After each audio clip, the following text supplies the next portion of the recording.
Hello, everyone. This is Gilbert Burgess with G. Burgess Educational Consulting, LLC. And basically, today I was working on some things, just trying to figure out some simpler ways to be able to teach certain concepts. And so today I was working on subtraction. All right, I was working on subtraction, and I came up with a way to subtract without borrowing, or some people call it regrouping. All right. Um, I think this will help those learners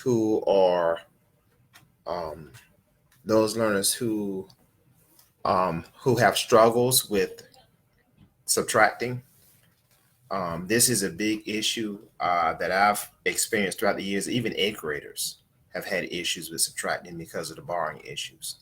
So I dealt with the two digits. I dealt with the two digits. I didn't dive into three digits yet, so I'm gonna see if this works for three digits. But this video is basically for those who have struggles, or you can be able to teach somebody else basically to subtract without regrouping. Now, one thing I love to do, y'all know I love math. Hey, Marissa, my former student. Congratulations too, class of 2020. Um, but one thing I do is I love math, and my students tell me, Marissa, tell you, I love math. I love math, and I love to sit down and figure out how can I make it easier for people to understand it. So this is one way. I'm sharing this information. There's no charge for it. It's free. If you want it, take it. If you don't want it, leave it. But it would be something that can help other people subtracting, because I know how people have struggled over this time that we've been out for the last 6 to 10 weeks, however long it has been, with the coronavirus issue. So this is an opportunity for you to learn how to subtract without borrowing. And I think it'll become easier to you. Even as adults, you can do it yourself. So basically, I wanted to come on here for a few minutes and share some examples of how you can do this and teach your child how to, or teach somebody else's child, your nephew, your niece, whoever, teach them how to actually subtract without borrowing. All right, so let's look at it. So I'm going to do a simple example. So let's say we have 15. No, let's do a little bit. Let's do 25 minus 18. All right. So with this, all right, we have 25 minus 18. Yes, we're going to have to regroup because 5 is not bigger than 8. So here's what we have to do.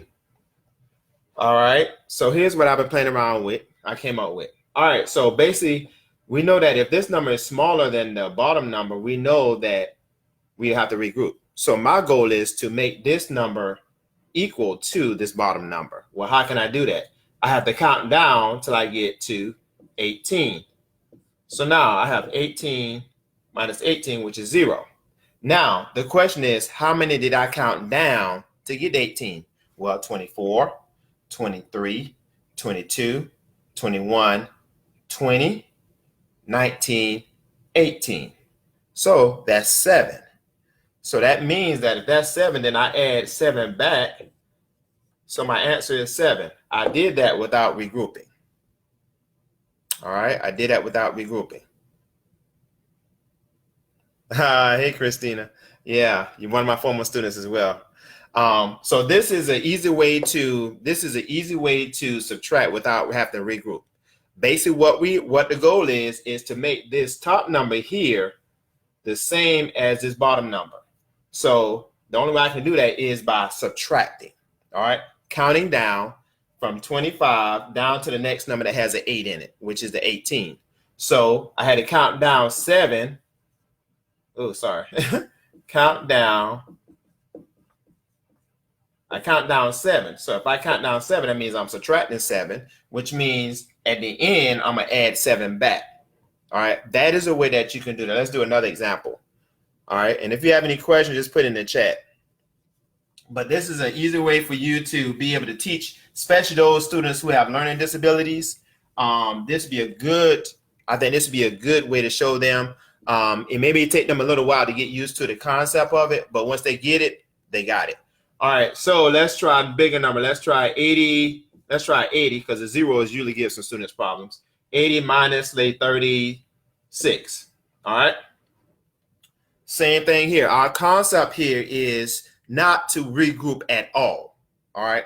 In order for us not to do that, that means this top number has to be equal to or greater than the bottom number. So in this case, well, if I have a 6 here, I'm counting down to the next number with a 6, which would be 76, right?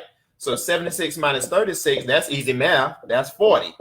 Now, how many did I count down to get to 76? Well, 79, 78, 77, 76. That's 4.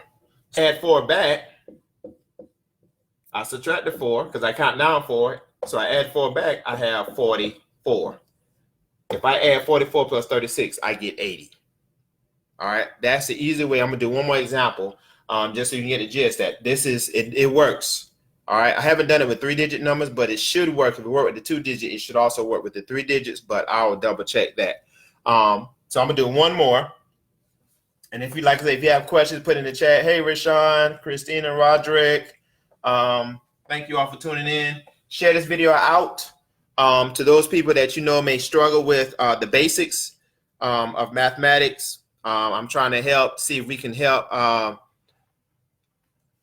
shorten up some of these deficiencies that we have, students have with the basics concepts of addition, subtraction, multiplication, and division. All right, one more example. Let's try 92 minus 59. I'm just choosing numbers. It doesn't matter. It's the same concept. All right. Again, the 2 is smaller than the 9. That means I would have to regroup. Well, my students, I don't want them to regroup. How can I teach them how to do this without regrouping? Well, the 9 is bigger than the 2. So in order for this not to be a regrouping problem, I would have to count down to the next number that has a 9 in it, which would be for 92, that would be 89. All right. So that'd be minus 59. That bottom number stays the same. All right. So now all I do is subtract. I get 30. Now, how many did I count down from 92 to get 89? Well, 91, 90, 89. I count down 3. So that means I subtracted 3 because I counted down 3, which means I have to add the 3 here, which means now that's going to be 33. So now 33 plus 59 is, guess what? It's 92. All right. So again, share this video out. Anybody that you know might be having issues with subtracting because of the borrowing or the regrouping issue, this is a technique they can use. Like I said, I'm gonna try it on 3 digits, but on 2 digits it works. All right, where they subtract, basically you trying to get the top the same as the bottom number, which means you have to subtract. You have to count down from that number to get to that same number with that number, that digit at the end, which is a 9. So 92 to 89, that was 3, and then I subtract. I get a whole number 30. Then I subtracted 3, so that means I have to add 3 back, and that's it. That's how you do it. So again, share it out. If you have any questions, please feel free to hit me up. Hit me up on G. Burgess Educational Consulting, LLC. Like the page. I'll be posting things from there from randomly. Now that school is out, I have more time to focus more on posting videos. So I'll post short videos like this on there just to help you with helping other people as well as helping your own children. All right. So thank you for tuning in. Y'all have a blessed day.